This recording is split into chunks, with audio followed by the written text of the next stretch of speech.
To the Princess of Nauk Castle. The commander of the Tiwakan army extends his proposal of marriage. I have waited a full fortnight, so I request that you give me your answer. The cold words inked on the parchment sat heavy in Princess Liene's hands.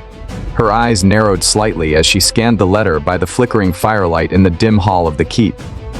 The stone walls around her echoed with silence, save for the occasional snap of the hearth.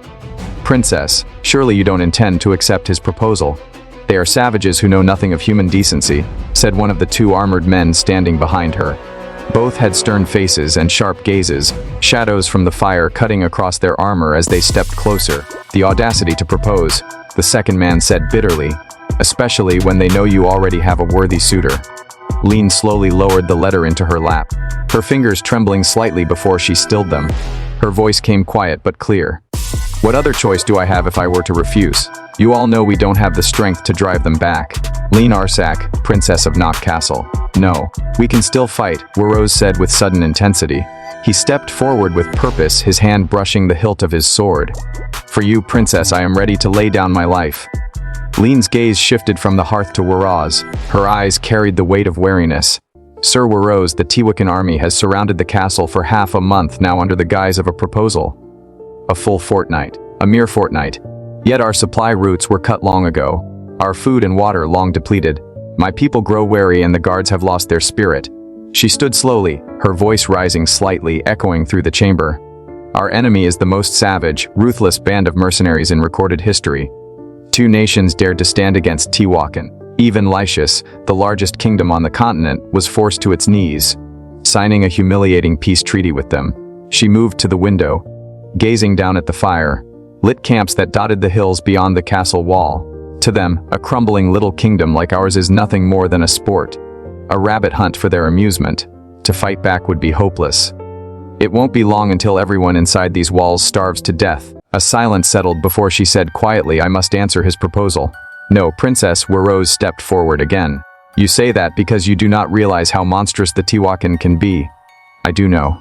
I've heard enough rumors to know, Liene answered, eyes still fixed on the horizon. They say those men are godless, forsaken by the divine. So you knew? Warose asked, voice thick. Then are you also aware of the reason why? What monsters? But they wouldn't kill me in one night, Liene said softly. If he were to do that, he wouldn't have proposed. Princess, do not entertain their intentions. Or have you forgotten about Sir Kleinfelter? Why he isn't here at this moment? Your true love, who cherishes you more than his own life. Warose's tone darkened with frustration. That man promised he would bring reinforcements from the kingdom of Sharka and return within 10 days. But that date has long passed. All the while, the Kleinfelter family is silent, merrily watching the situation unfold.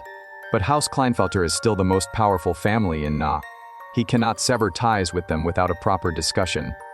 A discussion will not change anything, and we can't afford to wait any longer, Liene replied, voice hardened. Princess, if I alone pay the price as the bearer of the bloodline of House Arsac, I am bound by duty to protect Nauk. I can save everything in Nauk by accepting his proposal. She turned to the others. I shall send my reply to the leader of Tiwakan, accepting his proposal. Hours later, outside the walls of Nauk Castle. He's late, Warose muttered, standing behind Liene as she sat motionless near the edge of the outer garden walls. The skies were dimming, painting the fields in bruised twilight hues. The Tiwakan campfires flickered like restless stars in the distance. How does one arrive late to a marriage proposal? Clearly, manners are as foreign to these men as civilization itself. Let's look on the bright side, Liene answered, her voice thin. At least he's giving me extra time to prepare myself. Her fingers folded neatly in her lap, though her nails bit into her gloves. She was calm only on the surface. Lord Tiwakan. The name itself felt like an approaching storm. The one who leads the Tiwakan army, born of the god of water and a mortal woman, taken by force. They say the god of death cursed him. Even the earth rejected his flesh, condemning him to a body that could never perish on the battlefield. His reputation for brutality must be well earned. I cannot let myself seem frightened, she thought. This is more than a proposal, it is a negotiation. Whatever he demands, I must be cautious not to give too much away. Suddenly, the distant clang of steel rang out. Princess, Warose said sharply. I hear swords clashing. Pardon, Liene turned her head. Sounds of swords and screaming. Those aren't training or duels. That's battle. His hand dropped to his sword.